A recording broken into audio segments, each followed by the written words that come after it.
Hello दोस्तों, कैसे हैं आप सब लोग। सब ठीक होंगे और सबकी एग्ज़ाम के लिए तैयारी भी ठीक चल रही होगी। आज हम पढ़ेंगे अद्यतन गद्य साहित्य की विधाएं। उसमें है आज का टॉपिक संस्मरण तथा रेखाचित्र। ठीक है, इसके 20 क्वेश्चन करेंगे हम। पहला प्रश्न है, सन 42 के संस्मरण। सन 42 के संस्मरण किस लेखक की संस्मरणात्मक कृति है? किसकी है? श्री राम शर्मा की। ठीक है, याद रखना है आपको। अगला प्रश्न है, कृष्णा सोबती द्वारा लिखित संस्मरण कृति है, कौन सी है? हम हशमत। ठीक है।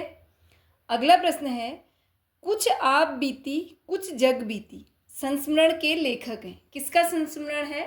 कुछ आप बीती कुछ जग बीती, ये है भारतेंदु हरिश्चंद्र का। अगला प्रश्न है, अमृतलाल नागर द्वारा रचित यशपाल बड़ा ठोस आदमी है, यह कौन सी विधा है? यशपाल बड़ा ठोस आदमी है, यह कौन सी विधा है? यह एक संस्मरण है। ठीक है। अमृतलाल नागर ने जिनके साथ जिया 1973 शीर्षक से अपने समकालीन साहित्यकारों का संस्मरण लिखा, उसमें से एक ये है, यशपाल बड़ा ठोस आदमी है, संस्मरण है ये, अमृतलाल नागर द्वारा रचित। ठीक है। अगला प्रश्न है, याद हो कि न याद हो, याद हो कि न याद हो काशीनाथ सिंह की कौन सी विधा है? ये कौन सी विधा है? यह है एक संस्मरण। ठीक है। अगला प्रश्न है, समय के पाँव किसका संस्मरण है? समय के पाँव किसका संस्मरण है? यह है माखनलाल चतुर्वेदी का। अगला प्रश्न है, रेखाएं बोल उठी रेखाचित्र किसने लिखा है? रेखाएं बोल उठी रेखाचित्र लिखा है देवेंद्र सत्यार्थी ने। अगला प्रश्न है, माटी की मूर्तें नामक रेखाचित्र किसने लिखा? माटी की मूर्तें रेखाचित्र लिखा है रामवृक्ष बेनीपुरी। अगला प्रश्न है, गेहूं और गुलाब किसका रेखाचित्र है? गेहूं और गुलाब किसका रेखाचित्र है? रामवृक्ष बेनीपुरी का। अगला प्रश्न है, लाल तारा की विधा है। लाल तारा क्या है? कौन सी विधा की रचना है? यह एक रेखाचित्र है, यह भी रामवृक्ष बेनीपुरी द्वारा रचित है। अगला प्रश्न है, बनारसी दास चतुर्वेदी के रेखाचित्र हैं। बनारसी दास चतुर्वेदी के रेखाचित्र हैं रेखाचित्र और सेतुबंधु। ये रेखाचित्र टॉपिक है। ठीक है। बनारसी दास चतुर्वेदी का जो रेखाचित्र है उसका शीर्षक ही रेखाचित्र है और दूसरा है सेतुबंध। अगला प्रश्न है, अमिट रेखाएं के संस्मरण रेखाचित्रकार कौन है? सत्यवती मलिक। ठीक है। अगला प्रश्न है, पथ के साथी किसका रेखाचित्र है? पथ के साथी किसका रेखाचित्र है? यह है महादेवी वर्मा का, यह लिखा गया 1956 में।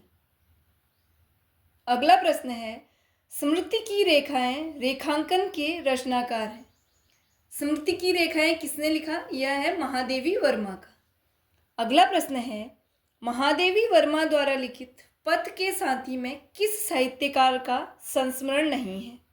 किसका नहीं है? अयोध्या सिंह उपाध्याय हरिऔध का। जो पथ के साथी संस्मरण है उसमें रविंद्रनाथ टैगोर, मैथिली शरण गुप्त, जयशंकर प्रसाद, सूर्यकांत त्रिपाठी निराला, सुमित्रानंदन पंत, सुभद्रा कुमारी चौहान तथा सियाराम शरण गुप्त के शब्द चित्र हैं। ठीक है, आपको याद रखना है, इतने जो लेखक हैं इनके नाम आपको याद रखना है। अगला प्रश्न है, महादेवी जी ने किस रचना में पशु पक्षियों के रेखाचित्र प्रस्तुत किए हैं?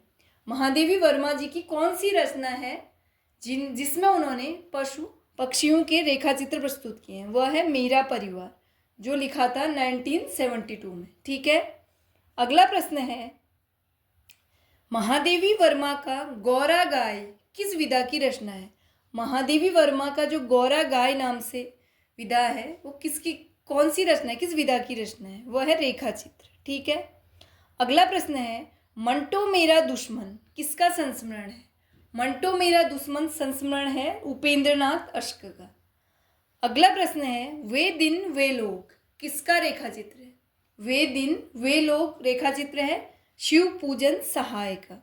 ठीक है। अगला प्रश्न है, महावीर प्रसाद द्विवेदी द्वारा रचित संस्मरण है। महावीर प्रसाद द्विवेदी जी के जो संस्मरण हैं वो इस प्रकार हैं। पहला है अनुमोदन का अंत, सभा की सभ्यता। अगला विज्ञानाचार्य बसु का विज्ञान मंदिर। ठीक है, आज के क्वेश्चन इतने ही हैं, फिर ज़्यादा क्वेश्चन हम अगली क्लास में पढ़ेंगे। ठीक है, आपको इससे ज़्यादा और क्वेश्चन इस संस्मरण और रेखाचित्र से पढ़ने हैं तो आप नीचे कमेंट करके बता सकते हैं, मैं और भी क्वेश्चन इसके करा दूँगी। ठीक है दोस्तों, धन्यवाद।